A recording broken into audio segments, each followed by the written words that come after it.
ہوا و حرص والا دل بدل دے.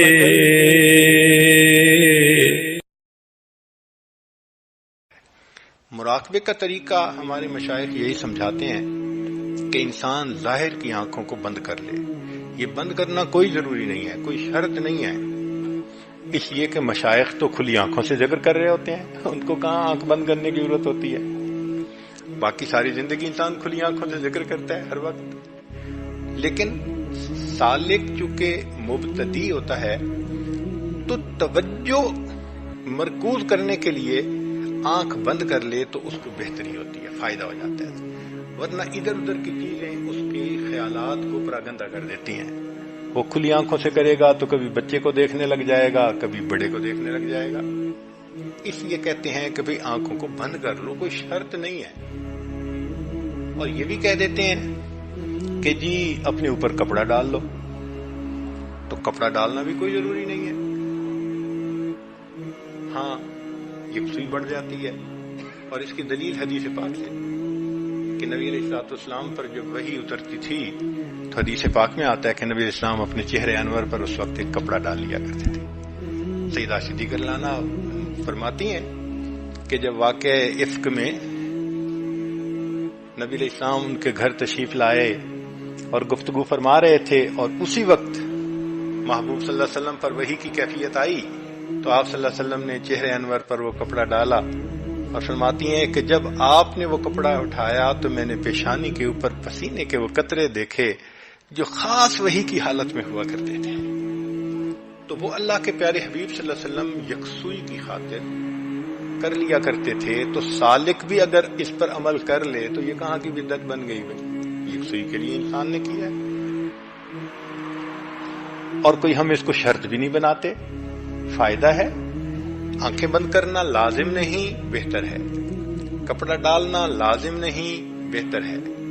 بیٹھ کے مراقبہ کرنا لازم نہیں، بہتر ہے. آپ لیٹ کے بھی مراقبہ کر سکتے ہیں، مگر لیٹ کے مراقبہ کریں گے تو پہلے ہی ماشاءاللہ وہ جو نیند والی فنا ہے وہ غالب آ جائے گی. اس لیے بیٹھ کے مراقبہ کرنے کے لیے کہہ دیتے ہیں. تو اس لیے یہ جو لوگ کہتے ہیں نا جی اس طرح کیوں بیٹھتے ہیں، یہ تو کہیں سے ثابت نہیں. بھائی آپ مقصود کو دیکھیں کہ مقصود توجہ اللہ سے وقت کو گزارنا، یہ کہاں سے بدعت آ گیا. امام ربانی مجدد ثانی رحمۃ اللہ نے ایک بہت خوبصورت دلیل دی ہے. وہ فرماتے ہیں کہ دیکھیں صحابہ رضوان کی نبی علیہ السلام کی خدمت میں جب حاضری ہوتی تھی تو اللہ کے حبیب صلی اللہ علیہ وسلم بہت دیر خاموش رہتے تھے، حتیٰ کہ لکھا ہے یوں محسوس ہوتا تھا کہ جیسے کندھوں پہ پرندے آ کے بیٹھ گئے. تو مجدد ثانی رحمۃ اللہ علیہ فرماتے ہیں کہ اللہ کے حبیب صلی اللہ علیہ وسلم کی اتنی لمبی دیر کی خاموشی غفلت کی خاموشی نہیں ہو سکتی. کوئی کہہ سکتا ہے کہ اتنی لمبی دیر جو خاموش رہے تو وہ غفلت کی خاموشی تھی؟ یہ تو ہو ہی نہیں سکتا. جبکہ عائشہ صدیقہ نے فرماتی ہیں کہ نبی علیہ السلام یذکر اللہ تعالی فی کل احیانہ. اب اگر ان دونوں کو ملائیں کہ ادھر سے تو ہر وقت ذکر کرتے تھے اور ادھر سے لمبی دیر خاموش رہتے تھے، تو دونوں کو جمع کریں تو اسی کا نام مراقبہ ہے. تو اللہ کے حبیب صلی اللہ علیہ وسلم جب اتنی دیر خاموش تھی تو وہ فکر ہوتی تھی، اور یہ مراقبہ جو ہے یہ اسی فکر ہی کا ایک طریقہ ہے جو ہمارے مشائخ نے بتا دیا. اس لیے تسلی کے ساتھ سکون کے ساتھ بیٹھ کے اپنی توجہ کو مرکوز کریں اپنے دل کے اوپر. اس کی وجہ کیا ہے کہ دل کے اندر الٹے سیدھے ہر قسم کے خیالات ہیں. ہم ان خیالات کو نکال کے اس کے اندر اللہ کا خیال ڈالنا چاہتے ہیں تو محنت تو کرنی پڑے گی. اس لیے فرماتے ہیں کہ بھئی بیٹھ کے شروع میں ایک دفعہ نیت کر لو، مستقل یہ چیز سوچنی نہیں. شروع میں ایک دفعہ نیت کر لی کہ اللہ رب العزت کی رحمت آ رہی ہے نبی علیہ الصلوۃ والسلام کے قلب انور پر، اور وہاں سے سیدنا صدیق عنہ کے قلب سے چین جیسے ہوتی ہے نا، اس طرح وہ نور آتا آتا شیخ کے قلب سے میرے قلب میں پہنچ رہا ہے، اور میرے دل کی ظلمت اور سیاہی دور ہو رہی ہے، اور میرا دل بول رہا ہے اللہ اللہ اللہ. خود پڑھنا نہیں ہے، یہ یاد رکھیے، زبان سے نہیں پڑھنا، چونکہ یہ لسانی ذکر نہیں ہے، یہ قلبی ذکر ہے.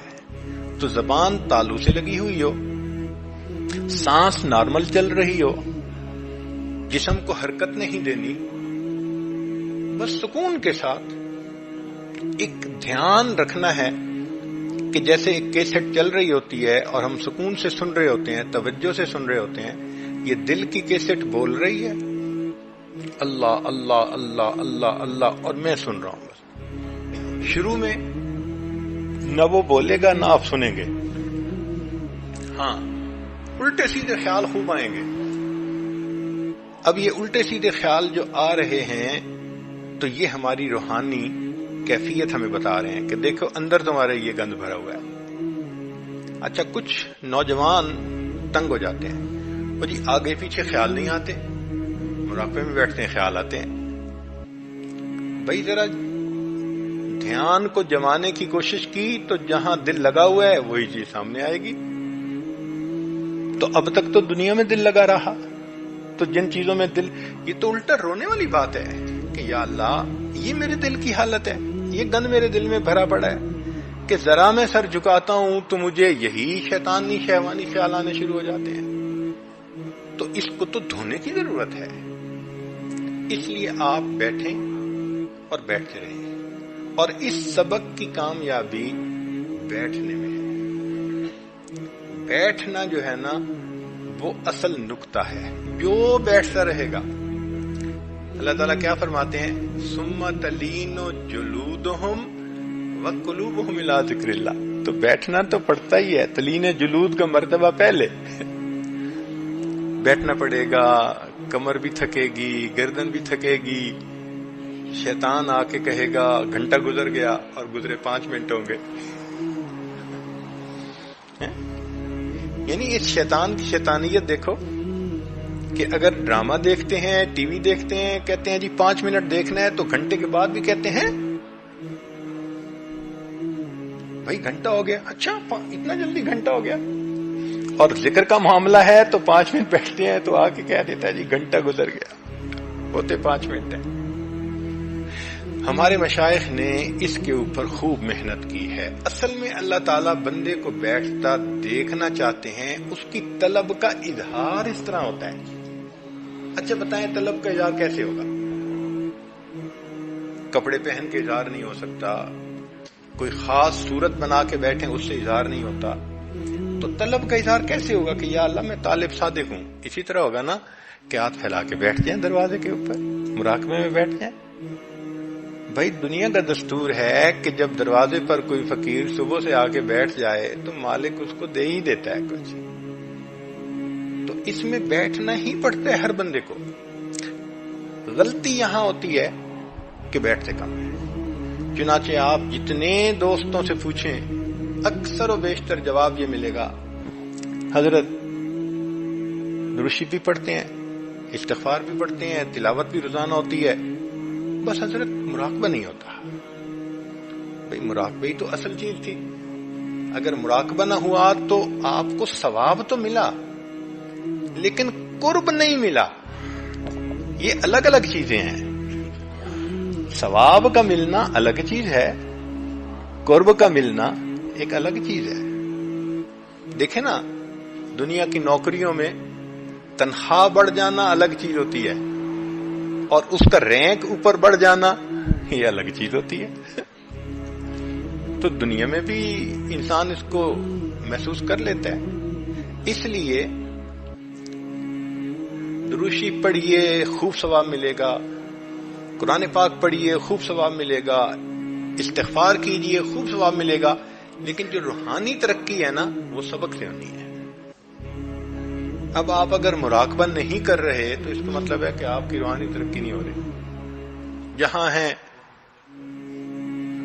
الان کما کان، پہلے جیسے تھے ویسے کے ویسے آ جائیں. تو مراقبے میں بیٹھنا ضروری ہے. اور اللہ تعالیٰ بندے کو بیٹھنا دیکھنا چاہتے ہیں کہ جتنا بیٹھے گا پھر اس کے بعد برکتیں ہوں گی. اور اللہ کی شان کے تھوڑے ہی دنوں کی بات ہوتی ہے، لمبی باتیں بھی نہیں ہوتی. انسان بیٹھتا ہے، ایک کیفیت ہوتی ہے. پہلے دن فرض کرو 100 خیال گندے تھے، پھر 2-4 دن کے بعد وہ 95 رہ گئے، پھر 90 رہ گئے، پھر 80 رہ گئے. وقت کے ساتھ ساتھ الٹے خیال کم ہونا شروع ہو جاتے ہیں، اور جو یکسوئی کا وقت ہے وہ بڑھنا شروع ہو جاتا ہے. حتیٰ کہ ایک وہ کیفیت آتی ہے کہ انسان جب سر جھکاتا ہے تو اللہ کی یاد میں ڈوب جاتا ہے. دل کے آئینے میں ہے تصویر یار، جب ذرا گردن جھکائی دیکھ لی. وہ جن کا عشق صادق ہے وہ کب فریاد کرتے ہیں. وہ جن کا عشق صادق ہے وہ کب فریاد کرتے ہیں. لبوں پہ مہر خاموشی دلوں میں یاد کرتے ہیں. پھر یہ کیفیت ہو جاتی ہے کہ بندہ بس مراقبے میں بیٹھتا ہے تو بس ایک جماعیت نصیب ہو جاتی ہے. ہمارے مشائخ نے 2 لفظ استعمال کیے، ایک تفرقہ اور ایک جماعیت. تو جو پریشان خیالات آتے ہیں یہ تفرقہ کی کیفیت ہے، یہ ہر بندے کو شروع میں پیش آئے گی، مگر بیٹھتے رہنے سے یہ جمعیت میں تبدیل ہو جائے گی. اور جب جمعیت ہوتی ہے تو پھر اللہ کے ذکر کی طرف ایک ادراک ایسا مل جاتا ہے، دھیان ایسا مل جاتا ہے کہ بندہ پھر گھنٹوں بیٹھنے سے دل نہیں بھرتا. سالکین کے حال احوال ہم نے سنے، سبحان اللہ. اس دور میں ایسے بھی لوگ ہیں کہ 2 رکعت نفل پڑھ کے پھر مراقبہ کرنے بیٹھتے ہیں کہ کوئی خدا کا بندہ مجھے ڈسٹرب کرنے نہ آ جائے. 2 رکعت نفل پڑھ کے اللہ سے دعا مانگتے ہیں، نہ بچے روئیں، نہ فلاں کا فون آئے، نہ فلاں کا ہو، نہ یہ ہو، نہ فلاں ہو، بس اللہ میں سکون سے 2 گھنٹے 3 گھنٹے مراقبہ کر سکوں. ایسے بھی اللہ کے بندے ہیں. تو یہ کام آسان ہے اگر اس کو طریقے سے کیا جائے. تو پہلے لطیفہ قلب کی کیفیت ہوتی ہے، اور قرآن مجید میں بھی اس کے بارے میں اشارہ فرمایا، وَاذْكُرْ رَبَّكَ فِي نَفْسِكَ، ذکر کر اپنے رب کا اپنے نفس میں، ای فی قلبک. تو اب دل میں اللہ کا ذکر کیسے کریں؟ تضرعا وخیفہ. آگے طریقہ سمجھا دیا، گر گراتے ہوئے، بہت خفیہ طریقے سے. معارف القرآن میں حضرت مفتی منشفی رحمۃ اللہ علیہ فرماتے ہیں کہ تضرعا وخیفہ کے الفاظ سے قرآن مجید سے ذکر قلبی کا ثبوت مل رہا ہے. اور آگے ودون الجہر من القول فرماتے ہیں اس سے ذکر جہری کا بھی ثبوت مل رہا ہے. تو دونوں طریقے ذکر ٹھیک ہیں. بعض حضرات اس طریقے کو پسند فرماتے ہیں، بعض حضرات اس طریقے کو پسند فرماتے ہیں.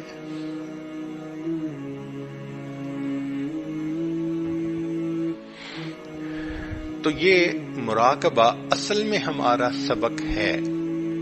جب انسان قلب پر مراقبہ کرتا ہے تو پھر قلب کی کیفیت ہوتی ہے، پھر اس کا لطیفہ جاری ہوتا ہے، پھر اس کو فنا بقا ملتی ہے. اس کی تفصیل ہم پہلی مجالس میں کر چکے ہیں، اس کی تفصیل اس وقت کرنے کی ضرورت نہیں ہے. ہاں، جب پہلے سبق کی کیفیات انسان کے اوپر نمایاں ہونی شروع ہو جاتی ہیں تو شیخ اپنے کشف کی نظر سے، بصیرت کی نظر سے، جو وجدان اللہ نے دیا ہوتا ہے، نور فراست دیا ہوتا ہے، وہ محسوس کر لیتے ہیں کہ اب اس کا قلب جاری ہے. پھر وہ اس کو دوسرے سبق پہ لے جاتے ہیں. تو ایک سیڑھی کے بعد پھر دوسری سیڑھی بندہ چڑھ گیا.